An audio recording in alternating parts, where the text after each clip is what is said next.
ഇന്ന് രാവിലെ ഞാനൊരു വീഡിയോ കാണുന്നുണ്ട്. ആ വീഡിയോയിൽ ഒരു പെൺകുട്ടി തൻ്റെ വിവാഹ സങ്കല്പത്തെക്കുറിച്ച് പ്രതിപാദിക്കുകയുണ്ടായി. ആ കുട്ടി പറയുന്നത് എന്താണെന്ന് വെച്ചാൽ,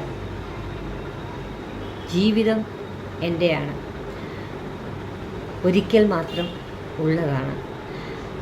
അത് എങ്ങനെ വേണം ജീവിച്ച് തീർക്കേണ്ടതെന്ന് ചിന്തിക്കേണ്ടത് ഞാനാണ്. എൻ്റെ ജീവിതം എൻ്റേത് മാത്രമാണ്. അത് മറ്റുള്ളവർക്ക് വേണ്ടി നശിപ്പിക്കാനൊന്നും എനിക്ക് സാധിക്കുകയില്ല. അതുകൊണ്ട് എൻ്റെ ലക്ഷ്യം പഠിത്തം മാത്രമാണ്. പഠിച്ച ഒരു നല്ല ജോലി കിട്ടിയിട്ട് വേണം വിവാഹം എന്ന് ഞാൻ താല്പര്യപ്പെടുകയാണ്.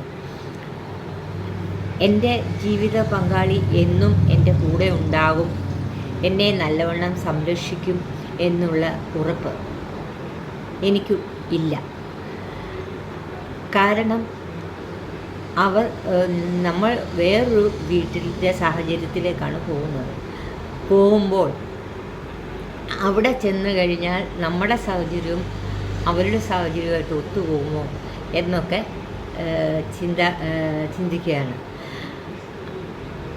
അവിടെ എന്നും ഈ പങ്കാളി തന്നോടൊപ്പം ഉണ്ടാകുമോ, തുടർന്നുള്ള ജീവിതത്തിൽ എങ്ങനെയായിരിക്കും അനുഭവങ്ങൾ എന്നൊന്നും അറിയത്തില്ല. അതുകൊണ്ട് ഞാൻ വിവാഹം എന്നുള്ളത് എനിക്കൊരു നല്ല ജോലി കിട്ടിയിട്ട് മാത്രമേ ഉണ്ടാവുകയുള്ളൂ എന്നാണ് കുട്ടി പ്രതിപാദിക്കുന്നത്. എല്ലാ പെൺകുട്ടികളും അങ്ങനെ ചിന്തിച്ചിരുന്നു എങ്കിൽ അവരുടെ ജീവിതം എത്ര മനോഹരമാക്കാമായിരുന്നു. സ്കൂളിൽ പോകുമ്പോൾ തന്നെ, മിഡിൽ ക്ലാസ്സിലാവുമ്പോൾ തന്നെ അവർ തൻ്റെ ജീവിതം എങ്ങനെയെങ്കിലും ഒന്ന്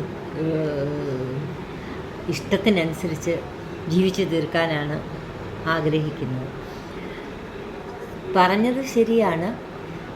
നമ്മൾ കുട്ടി പോയി കാണുന്നില്ല. ശരിക്കും പറഞ്ഞാൽ പെൺകുട്ടിയെ ആ വീട് കാണിക്കേണ്ടതാണ്. ആൺകുട്ടി എന്തിനു വീട് എന്ന് കാണുന്നു, അവിടുത്തെ സാഹചര്യങ്ങൾ മനസ്സിലാക്കുന്നു. ഇത് പെൺകുട്ടിക്കും ആകത്തില്ലേ? എന്നാലല്ലേ അവൾ വീണ്ടും ജീവിച്ച് തീർക്കേണ്ട സാഹചര്യം. ആൺകുട്ടിക്കാണെങ്കിൽ അതില്ല, അവരുടെ വീട്ടിൽ തന്നെയാണ് താമസിക്കുന്നത്. പെൺകുട്ടിയുടെ വീട്ടിൽ അധികം ചെലവഴിക്കുന്നുമില്ല. ശരിക്കും പറഞ്ഞാൽ പെൺകുട്ടിയാണ് ചെറുക്കൻ്റെ വീട് കാണേണ്ടത്.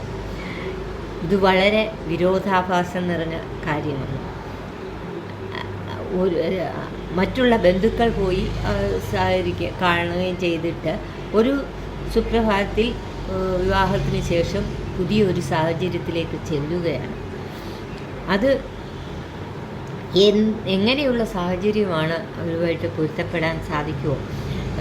ശരിക്കും പറഞ്ഞാൽ ചിലപ്പം അണുകുടുംബത്തിൽ ഉള്ള കുട്ടിയായിരിക്കും ചെന്ന് കയറുന്നത്, വലിയൊരു കുടുംബത്തിലായിരിക്കും, കുടുംബത്തിലെ പല അംഗങ്ങളുണ്ടായിരിക്കും. അങ്ങനെയൊക്കെയുള്ള എല്ലാവരുടെയും അനുവാദമൊക്കെ ചോദിക്കണമായിരിക്കും എല്ലാ കാര്യങ്ങൾക്കും. അങ്ങനെയൊക്കെയുള്ള സാഹചര്യത്തിലായിരിക്കും ചെന്ന് കയറുന്നത്. ചിലയിടത്ത് ഗ്രാമപ്രദേശത്തിലുള്ള പെൺകുട്ടിയായിരിക്കും നല്ല നഗരത്തിലേക്ക് ചെല്ലുന്നത്, അല്ലെ പട്ടണത്തിലേക്ക് ചെല്ലുന്നത്. അപ്പം ആ സാഹചര്യങ്ങൾ തമ്മിൽ വളരെ വ്യത്യസ്തമാണ്. ആ കുട്ടിക്ക് പൊരുത്തപ്പെട്ടു പോകാൻ വളരെയധികം ബുദ്ധിമുട്ടുള്ള സാഹചര്യമാണ്. എന്ത് തന്നെയാണെങ്കിലും കുട്ടിക്ക് സ്വയം പര്യാപ്തമായിട്ട് ഒരു ജോലി സമ്പാദിക്കാൻ കഴിഞ്ഞിട്ടുണ്ട് എങ്കിൽ എല്ലാ കാര്യത്തിനും ഒരു നീക്കുപോക്ക് ഉണ്ടാകുന്നതാണ്. അതുകൊണ്ട് ഇനിയുള്ള തലമുറയിൽ ഇനിയുള്ള പെൺകുട്ടികൾ ഈ കുട്ടി ചിന്തിച്ച മാതിരി ചിന്തിക്കുകയാണെങ്കിൽ അവരുടെ ഭാവി ഭദ്രമാക്കാൻ സാധിക്കും. എല്ലാവർക്കും നല്ല ഒരു ദിനം ആശംസിക്കുന്നു. Thank you.